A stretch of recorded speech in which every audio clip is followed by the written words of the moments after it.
नमस्कार, मैं रवीश कुमार। पेंशन को लेकर वाकई सद्बुद्धि आ गई है या कर्नाटका में चुनाव है इसलिए नई पेंशन स्कीम में सुधार के लिए कमेटी बनाई गई है।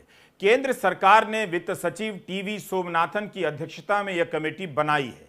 इस खबर को पहले पन्ने पर छाप तो दिया गया है, मगर पुरानी पेंशन की बहाली को लेकर लड़ाई लड़ रहे करोड़ों कर्मचारियों को नई पेंशन स्कीम में सुधार नहीं, पुरानी पेंशन स्कीम की बहाली चाहिए।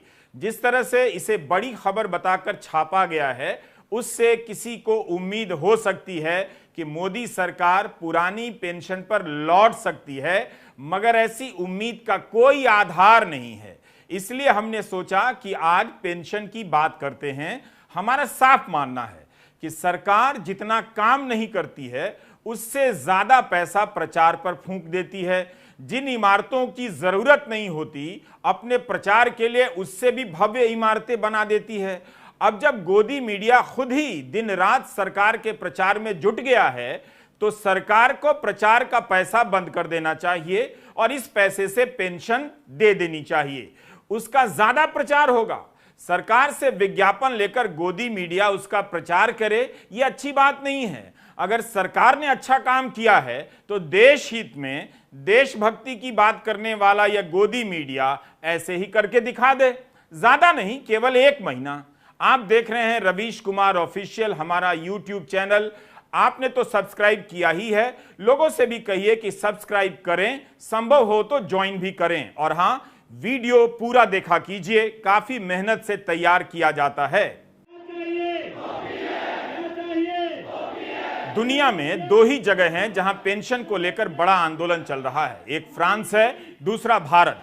फ्रांस में पेंशन का आंदोलन राष्ट्रव्यापी और हिंसक हो चुका है, लेकिन वहां के मीडिया ने पेंशन आंदोलन को दिखाना बंद नहीं किया।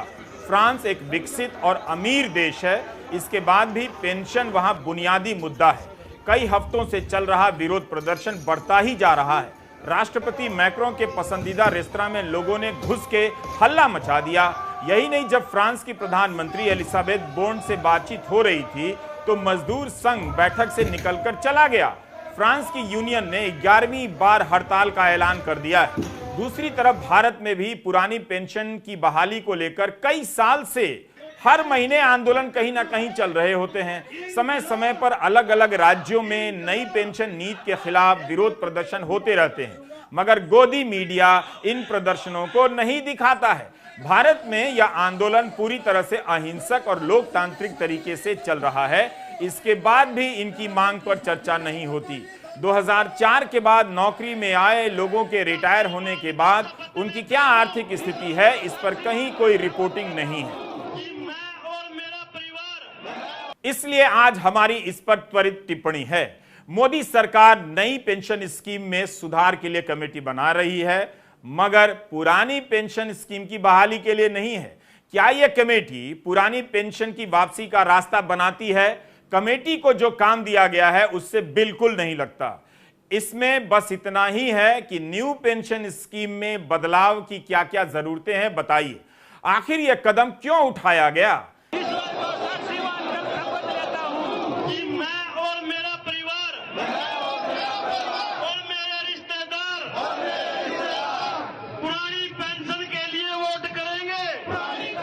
कर्नाटका में विधानसभा चुनाव हो रहे हैं। यहां भी सरकारी कर्मचारियों ने पुरानी पेंशन स्कीम की बहाली को लेकर आवाज उठाने शुरू कर दिए हैं। पिछले साल 19 दिसंबर को बेंगलुरु में नई पेंशन स्कीम के खिलाफ बहुत बड़ी रैली हुई। डेक्कन हेरल्ड ने रिपोर्ट किया है कि 1 मार्च को भी कर्नाटका के सरकारी कर्मचारियों ने इस मुद्दे को लेकर प्रदर्शन किया। राज्य के कर्मचारी 7वें वेतन आयोग की भी मांग कर रहे हैं। 6 नवंबर 2022 की द हिंदू की रिपोर्ट है कि बेंगलुरु में नई पेंशन नीति के खिलाफ रैली हुई है। इस साल 23 फरवरी की इकोनॉमिक टाइम्स में खबर छपी है कि कर्नाटका के मुख्यमंत्री ने पुरानी पेंशन स्कीम की बहाली से साफ इनकार कर दिया है। रिपोर्ट के अनुसार विधानसभा में लिखित जवाब में मुख्यमंत्री बासवराज बोम्मई ने कहा है कि इससे वित्तीय हालत खराब हो जाएगी। जब लिखकर ही बोल दिया है कि पुरानी पेंशन ठीक नहीं है, तब कर्नाटका बीजेपी के विधायक अयानूर मंजूनाथ के समर्थन का क्या मतलब रह जाता है? मंजूनाथ ने पुरानी पेंशन की बहाली के आंदोलन का समर्थन किया है। कर्नाटका कांग्रेस के चुनावी अभियान समिति के अध्यक्ष एमबी पाटिल ने ओपीएस के पक्ष में बयान दिया है। हम सब की मांग पुरानी पेंशन है और संघर्ष की वजह से 5 राज्यों में सफलता भी मिली है।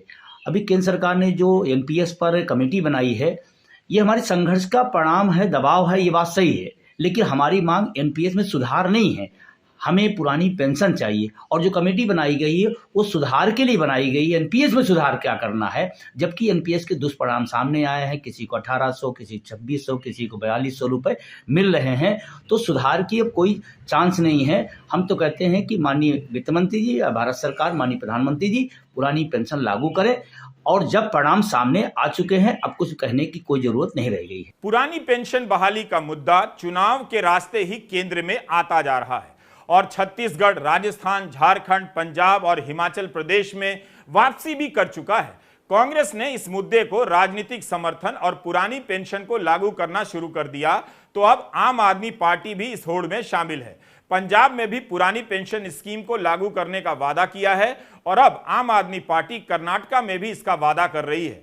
उत्तर प्रदेश के चुनाव में भी यह मुद्दा जोर शोर से उठा था, मगर इससे बीजेपी की जीत पर कोई फर्क नहीं पड़ा। लेकिन हिमाचल प्रदेश में बीजेपी की हार का एक कारण यह भी माना जाता है। क्या यही वजह है कि कर्नाटका चुनाव के बीच केंद्र ने या 2024 के चुनावों को देखते हुए मोदी सरकार ने नई पेंशन स्कीम में सुधार का कोई ऐलान किया है? महाराष्ट्र में भी मार्च 2023 में जब नई पेंशन योजना को लेकर आंदोलन जोर पकड़ने लगा, तो शुरू में इस मुद्दे का विरोध करने वाले उप मुख्यमंत्री देवेंद्र फडणवीस ने भी अपनी लाइन में थोड़ा बदलाव किया। उन्होंने साफ साफ तो नहीं कहा, मगर कहने लगे कि राज्य सरकार पुरानी पेंशन स्कीम की वापसी को लेकर नेगेटिव नहीं है। यह काफी सतर्कता के साथ दिया गया बयान है। लागू करने का आश्वासन बिल्कुल नहीं है, बस इतना है कि सरकार की सोच नेगेटिव नहीं है, हेडलाइन के लिए ज्यादा है। विधानसभा में फडणवीस ने कह दिया कि वे राज्य कर्मचारी संगठनों से इस बारे में बात करेंगे। इस बयान को बदलाव के रूप में बताया जा रहा है। इसके पहले महाराष्ट्र के उप मुख्यमंत्री कह चुके थे कि मोंटेक सिंह अहलूवालिया का मत है कि इससे राज्य सरकार के खजाने पर बोझ बढ़ेगा। अभी ही वेतन और पेंशन पर राज्य के बजट का 58% खर्च होता है। पुरानी पेंशन लागू हुई तो 62% होने लग जाएगा। राज्य के मुख्यमंत्री एकनाथ शिंदे इस मामले पर पॉजिटिव रुख अपनाने का दावा करते हैं, लेकिन यह मुद्दा अब बीजेपी को परेशान कर रहा है। ऐसा लगता है हर चुनाव में बीजेपी इस मुद्दे को टालती रही है, लेकिन अब कई चुनावों के बाद उसके लिए टालना मुश्किल लगता है। इसलिए बीजेपी इस मसले में पॉजिटिव होने के नाम पर बयान दे रही है। मगर पॉजिटिव होना क्या होता है? अगर यह मुद्दा सही है तो बाकी राज्यों की तरह सीधे लागू कर दीजिए। कहने के लिए तो संघ समर्थित संगठन भारतीय मजदूर संघ भी पुरानी पेंशन स्कीम की बात करता है, लेकिन उनके संगठन से सरकार और बीजेपी को कोई असर नहीं पड़ा, कोई दबाव नहीं बना। हाल ही में मध्य प्रदेश में बीजेपी के वरिष्ठ नेता और पूर्व मंत्री गौरी शंकर बिसेन ने पुरानी पेंशन की बहाली का समर्थन कर दिया। बयान छपा है मीडिया में। वे यहां तक कह गए कि अगर पार्टी से निकाल दिए गए तब भी अपनी बात से पीछे नहीं हटेंगे। हमारा आंदोलन लगातार देशव्यापी हो रहा है और एनएमओपीएस के बैनर तले पूरे देश की लड़ाई लड़ी जा रही है। अभी 16 अप्रैल को पेंशन संवैधानिक मार्च हर जिला मुख्यालय पे है। उसके बाद 1 जून से रथ यात्रा निकाली जा रही है। फिर 1 अक्टूबर को हम लोग दिल्ली पहुंच रहे हैं। पूरे व्यापक स्तर पर हमारी तैयारी चल रही है और ये हमारा हक है, संवैधानिक हक है। देश का 80 लाख शिक्षक कर्मचारी और अर्धसैनिक बल पेंशन से वंचित है। ये कहाँ का न्याय है? रही बात उत्तर प्रदेश में, जब वोट फॉर ओपीएस का अभियान चला, यहाँ 312 सीटों पर पोस्टर बैलेट में घोषणा करने वाली पार्टी के पक्ष में गया। उसका असर पूरे देश के अंदर पहुंचा, तमाम राज्यों में। हिमाचल अभी लेटेस्ट हुआ, जहां पर एक बड़ा सकारात्मक परिणाम आया हमारे मुद्दे के साथ, और वहां पर भी पेंशन बहाल हुई। हमारा ये अभियान मतदाता जागरूकता अभियान के अंतर्गत शिक्षित कर्मचारियों को, पढ़े लिखे लोगों को हम लोग जागरूक कर रहे हैं और कह रहे हैं कि आप जागरूक हों, वोट ज़्यादा दें और वोट अपने मुद्दे के साथ दें, क्योंकि मुद्दा हमारा पुरानी पेंशन है, निजीकरण है, इसलिए हम लोग इस पर जागरूक कर रहे हैं। और अभी कर्नाटका चुनाव में है या देश के जिन राज्यों में चुनाव हैं वहाँ पर हम लोग वोट फॉर ओपीएस की अपील कर रहे हैं और ये मेरा हक है। हम लोकतांत्रिक देश में रहते हैं। निश्चित रूप से आंदोलन आने वाले समय में व्यापक होगा, बड़ा होगा और हम अंतिम समय तक इस लड़ाई को लड़ेंगे। केंद्र सरकार को पता है कि यह आंदोलन गोदी मीडिया के कारण भले देश की जनता के सामने नहीं है, मगर बिना मीडिया के ही इसका दबाव बढ़ते जा रहा है। कर्नाटका में भी ओपीएस के लिए वोट देने का अभियान चल रहा है। बीजेपी के भीतर दबाव बन रहा है, मगर इस पर भी राय साफ नहीं है, लाइन साफ नहीं है। इस आंदोलन के मद्देनजर कभी समर्थन तो कभी कमेटी बनाने की बात करती है। यूपी के चुनावों में कर्मचारियों के आंदोलन और इस मुद्दे के बावजूद योगी आदित्यनाथ को राजनीतिक नुकसान नहीं हुआ। उनकी पार्टी दोबारा सत्ता में आई उनके नेतृत्व में, लेकिन यूपी में ही यह आंदोलन खत्म नहीं हुआ है। अभी 1 अप्रैल को काला दिवस मनाया गया। इस तारीख को यूपी में पुरानी पेंशन खत्म की गई थी। यूपी से ही पुरानी पेंशन से जुड़ी खबरों को अगर आप देख लेंगे तो पता चलेगा कि समय समय पर यहां इसे लागू करने के लिए कितने आंदोलन होते रहते हैं।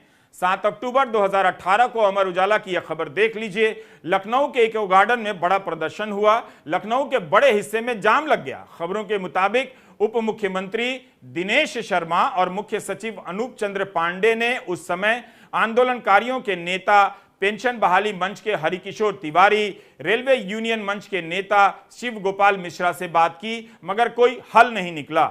इंजीनियर और कर्मचारी डिप्लोमा इंजीनियर्स महासंघ के महासचिव जीएन सिंह भी इस हड़ताल में शामिल हुए। उनका संगठन भी शामिल हुआ। इस बैठक में भी नई पेंशन योजना की खामियों को दूर करने की बात कही गई थी, मगर कर्मचारी पुरानी पेंशन की बहाली से कम पर राजी नहीं थे।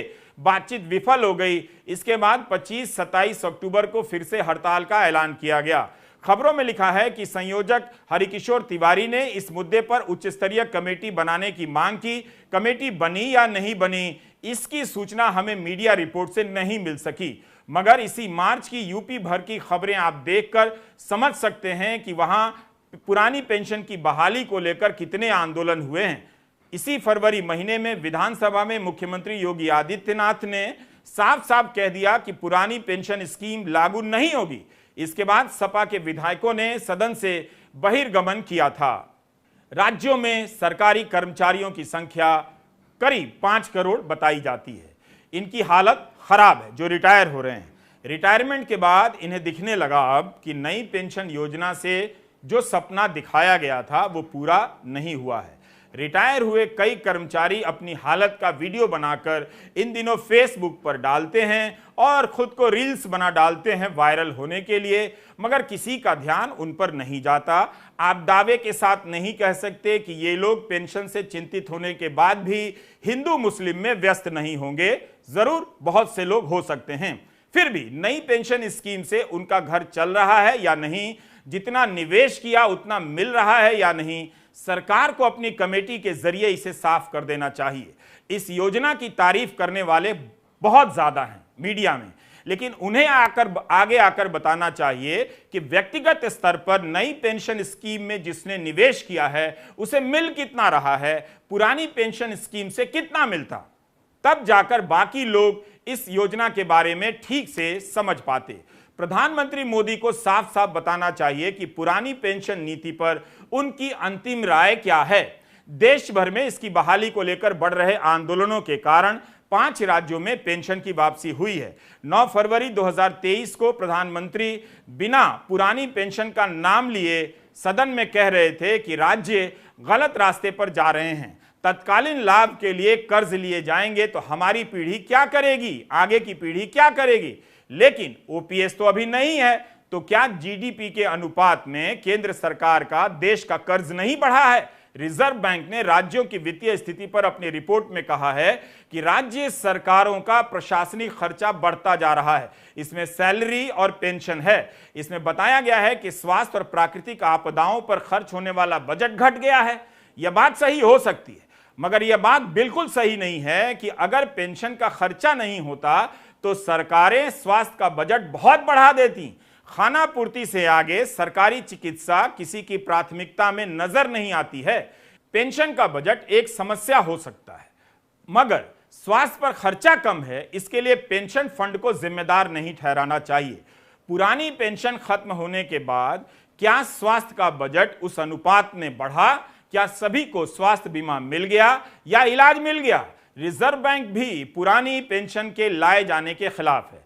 अभी ही राज्यों का पेंशन का बजट 2021-22 की तुलना में 2022-23 में 16% ज्यादा बताया जा रहा है। अनुमान के तौर पर मीडिया रिपोर्ट में पुरानी पेंशन के खिलाफ कई सारे लेख मिलेंगे, दलीलें देते हुए कि नई पेंशन स्कीम में भी राज्य सरकार को हिस्सेदारी देनी होती है। पुरानी पेंशन स्कीम लागू करेंगे, उसमें भी देनी पड़ेगी, तो ये एक भ्रम की स्थिति होगी और सरकार का खर्चा डबल होगा। स्टेट बैंक ऑफ इंडिया की एक रिपोर्ट में कहा गया है कि पुरानी पेंशन ठीक नहीं है। तरह तरह के हिसाब से समझा दिया जाता है कि पुरानी पेंशन के आने से राज्य का बजट बैठ जाएगा, मगर यह नहीं बताया जाता कि रिटायर्ड हुआ कर्मचारी इस तरह की आर्थिक मुसीबतों का कैसे सामना करेगा जिसका चलता फिरता घर रिटायरमेंट के बाद बैठ गया है। प्रधानमंत्री मोदी भूल गए हैं। वन रैंक वन पेंशन की बहाली की मांग से उन्होंने अपने राजनीतिक अभियान की शुरुआत की थी। रेवाड़ी में समर्थन देने गए थे, बाद में जब सरकार को समझ आया तो टाल मटोल करने लग गए। सैनिकों ने अपने आंदोलन के दम पर इस पेंशन को ले लिया, तो 2019 का बढ़ा हुआ पैसा अरियर पाने के लिए सैनिकों को कोर्ट जाना पड़ा।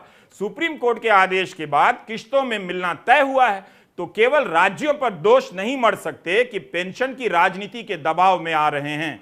पेंशन की राजनीति के दबाव में अगर सबसे पहले कोई आया तो प्रधानमंत्री नरेंद्र मोदी हैं, जो रेवाड़ी की रैली में वन रैंक वन पेंशन के लागू करने का वादा कर आए थे। केंद्र सरकार को यह खबर फिर से पढ़नी चाहिए। 5 मार्च 2023 के इंडियन एक्सप्रेस और अन्य अखबारों में यह खबर छपी है। अगर पुरानी पेंशन ठीक नहीं है तो क्यों केंद्र सरकार के कुछ सरकारी कर्मचारियों को पुरानी पेंशन के विकल्प चुनने का मौका दिया गया, जिनकी नौकरी का विज्ञापन या नौकरी की अधिसूचना 22 दिसंबर 2003 के पहले जारी हुई थी। अब उन्हें पुरानी पेंशन में शिफ्ट होने का विकल्प क्यों दिया गया? कुछ तो है पुरानी पेंशन में जिसके लिए कुछ लोग इसका मोह छोड़ नहीं पाते। अगर नई पेंशन नीति इतनी ही अच्छी है तो फिर विधायकों और सांसदों को इससे बाहर क्यों रखा जा रहा है? उन्हें भी इस योजना से पेंशन दी जा सकती है। पेंशन की बहाली वाले हर दिन अपने मुद्दे को लेकर गोलबंद होते जा रहे हैं। वे भी सरकार के भीतर काम करते हैं, उन्हें भी हिसाब किताब आता होगा, दिमाग लगाना आता होगा, तो क्या उन्हें अपनी हालत का अंदाजा नहीं हो पा रहा है कि नई पेंशन स्कीम से क्या मिल रहा है? क्या कहा गया था? मिल ही रहा होता तो विरोध क्यों करते? कहीं इसका हाल फसल बीमा जैसा तो नहीं है? पहले कुछ राज्यों ने इससे किनारा किया, फिर किसान करने लग गए और खबरें पढ़ने को मिलती हैं कि किसानों को पूरे नुकसान की भरपाई नहीं मिलती है। बीमा कंपनियों का लाभ बढ़ता रहता है। नमस्कार, मैं रवीश कुमार।